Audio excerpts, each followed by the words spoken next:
ഞാൻ ഇന്നലെ നമ്മളെ വിളിച്ച ഒരാളായിട്ട് സംസാരിച്ചുകൊണ്ടിരിക്കുകയായിരുന്നു. അപ്പോൾ അദ്ദേഹം ഒരു 30 വയസ്സ് താഴെ പ്രായമുള്ളൊരു പയ്യനാണ്.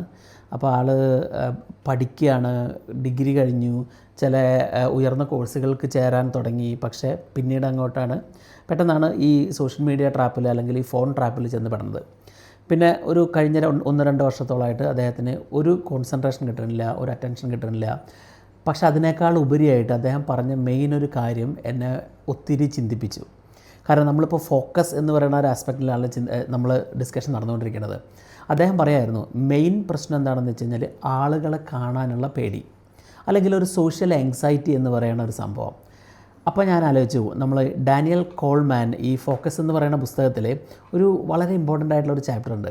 അതായത് എംപതി ഡെഫിസിറ്റ് എന്ന് പറയും. അതായത് നമുക്ക് മറ്റുള്ള ആൾക്കാരോട് സഹാനുഭൂതി ഇല്ലാത്ത ഒരവസ്ഥയിലാണ് ഇന്നത്തെ തലമുറ ഈ ഫോൺ അഡിക്ഷന് ശേഷം, അല്ലെങ്കിൽ ഈ ഫോണിൻ്റെ അമിത ഉപയോഗത്തിന് ശേഷം വന്ന് നിൽക്കുന്നത്.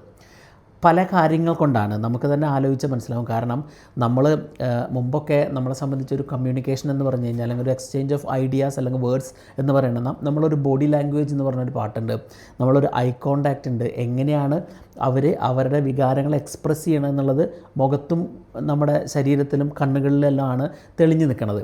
പക്ഷേ ഇന്നത്തെ കാലത്ത് നമ്മൾ ഈ സോഷ്യൽ മീഡിയയിൽ കൂടുതൽ ആൾക്കാർ സമയം ചെയ്യുന്നത് കൊണ്ട്, ആ ഒരു സ്ക്രീൻ ടൈം മാത്രം മുന്നിലുള്ളതുകൊണ്ട് അവർക്ക് എങ്ങനെയാണ് ഒരു ഇമോഷൻ ആളുകളുടെ മുഖത്ത് വരുന്നത് എന്ന് തിരിച്ചറിയില്ല. സത്യമല്ലേ? കാരണം ഇന്ന് നമ്മൾ റിയാക്ട് ചെയ്യണത് ഇമോജി വഴിയാണ്, അല്ലെങ്കിൽ ടെക്സ്റ്റ് വഴിയാണ്. നമുക്കതൊക്കെ അറിയുള്ളൂ. നമ്മുടെ മനുഷ്യൻ്റെ ഒരു നമ്മൾ ജന്മനായുള്ള നമ്മളുടെ പല ശേഷികളും നമുക്ക് ഈ കാലഘട്ടത്തിൽ നഷ്ടപ്പെട്ടുകൊണ്ടിരിക്കുകയാണ്.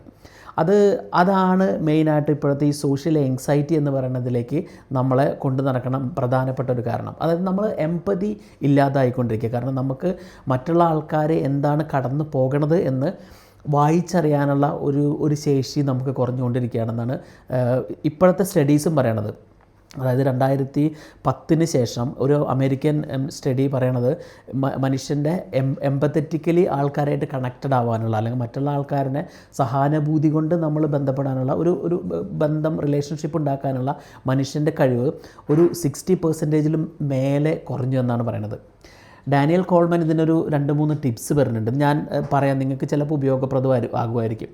ഒന്ന്, നമ്മളൊരു emotional of time.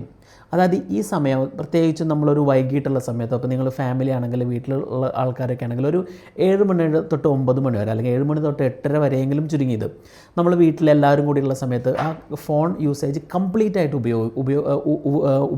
Phone usage നിർത്തുക.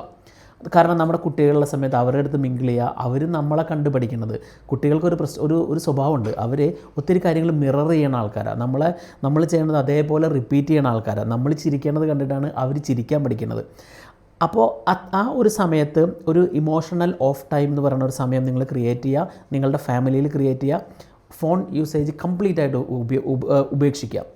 രണ്ടാമത്തെ ഒരു കാര്യമാണ് എംപതി വോക്ക് എന്ന് പറയുന്നത്. അതായത് നമ്മൾ ഒരു ഇലക്ട്രോണിക് ഡിവൈസ് നമ്മുടെ കൂടെ ഇല്ലാണ്ട്, നമ്മളൊരു ഹെഡ്സെറ്റും ഫോണൊന്നും ഇല്ലാണ്ട് ചുമ്മാ ഒരു നടക്കാൻ പോവുക. കുറച്ച് ആളുകളുള്ള സ്ഥലങ്ങളിലേക്ക് പതുക്കെ നടന്ന് വഴിയിൽ നമ്മൾ കാണുന്ന ആൾക്കാരുടെ അടുത്ത് പതുക്കെ ഒരു കോൺവെർസേഷൻ സ്റ്റാർട്ട് ചെയ്യുക.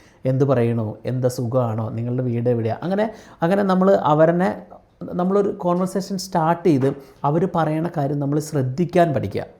അപ്പോൾ അതും ഒരു പവർഫുൾ ടൂളായിട്ടാണ് ഡാനിയൽ ഗോൾമാൻ പറയണത്. മൂന്നാമത്തത് ഒരു സ്ക്രീൻ ഫ്രീ സോൺ എന്ന് പറയും.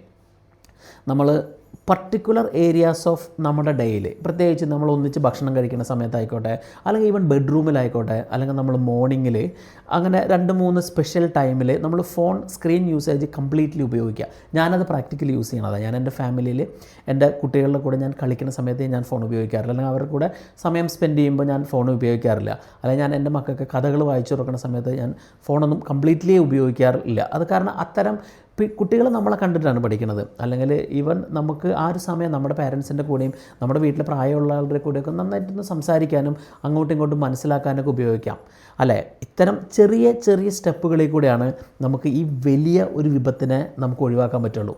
അപ്പോൾ എല്ലാവരും ഇതൊന്ന് ശ്രദ്ധിച്ചു നോക്കുക. Emotional off, empathy walk and screen free zone. എന്നിട്ട് ഇതിലേതെങ്കിലും നിങ്ങൾ ട്രൈ ചെയ്യുന്നുണ്ടോ? എന്തൊക്കെ ട്രൈ ചെയ്തു? ഇപ്പോൾ ഞാൻ ഈ പറഞ്ഞ ഈ സോഷ്യൽ ആങ്സൈറ്റി, പരസ്യമായിട്ട് ആൾക്കാരുടെ അടുത്ത് സംസാരിക്കുമ്പോൾ നിങ്ങൾക്ക് ബുദ്ധിമുട്ടുണ്ടോ? ഉണ്ടെങ്കിൽ അതിൽ കമൻറ്റ് ചെയ്യുക. ഓക്കെ.